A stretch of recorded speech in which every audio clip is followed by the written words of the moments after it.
Bonjour à tous. Bon ben voilà, depuis 4 jours, 5 jours bientôt que j'ai dématé, j'ai réussi à faire un petit peu de nord et donc me voilà désormais bloqué dans un anticyclone. Dans ces conditions de temps très calmes, et ben c'est le moment idéal pour revenir à froid sur le dématage et vous expliquer qu'est-ce qui s'est passé concrètement.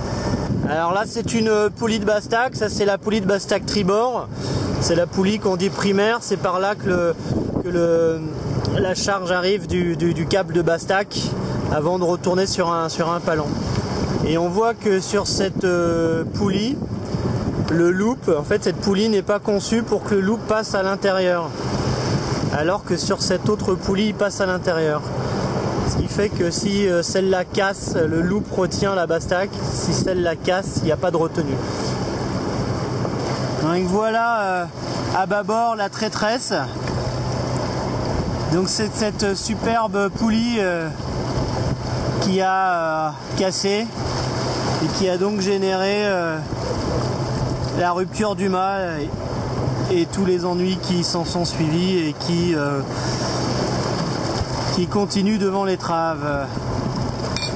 On est au milieu de la nuit, il y a force 6, une mer déjà assez formée, je suis en avant d'un front et le bateau marche à peu près à 16-17 nœuds. À un moment le bateau part en survitesse avec une rafale et j'entends comme un coup de fusil, un bruit très très sec, très violent, extrêmement violent.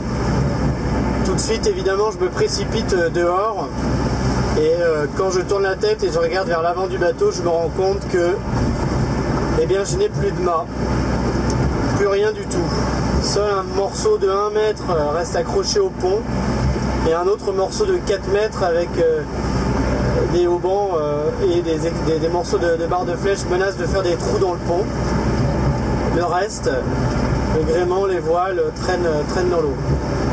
Donc je rentre tout de suite dans la cabine, je mets une combinaison de survie, le harnais, je prends des projecteurs et je fais un diagnostic qui se révèle assez catastrophique évidemment. Le dématage, ça j'avais compris, mais en plus j'ai cassé les dérives, j'ai arraché toutes les filières et je suis dans une position très inconfortable puisque le gréement menace de trouer la coque. Donc il me faut plusieurs heures pour tout dégager. Alors il faut bien se situer en contexte, des déferlantes qui balaient le pont, le vent qui ne fait que se renforcer, une eau glaciale en pleine nuit, donc c'est franchement des moments pas évidents à gérer. Et dans un premier temps, je garde le gréement accroché au tableau arrière de mon bateau en imaginant que je vais pouvoir ramener des voiles à bord. Les essais se révèlent complètement infructueux et même dangereux puisque en fait le gréement se comporte comme une encre flottante et immobilise mon bateau arrière face aux déferlantes.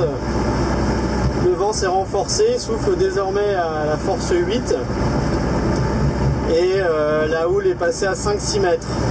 Donc à chaque déferlante vient s'écraser dans le fond du bateau, enfonce mon tableau arrière et met en péril mon bateau et donc ma sécurité. Alors, je décide, la mort dans l'âme, de tout couper, de libérer le gréement. Et ensuite, je me suis reposé 1 heure ou 2, j'ai mangé un plat chaud, je me suis changé et je suis parti pour un autre combat, un autre défi qui était de mettre en place un gréement de fortune. Une mission qui s'est avérée extrêmement périlleuse puisque le bateau était ballotté dans tous les sens avec la houle, les déferlantes. Je n'avais plus de filière sur un bord, donc c'était vraiment compliqué de rester accroché au bateau. Et pourtant, il fallait le faire parce que les vents sinon me poussaient au sud, vers l'Antarctique, dans la mauvaise direction.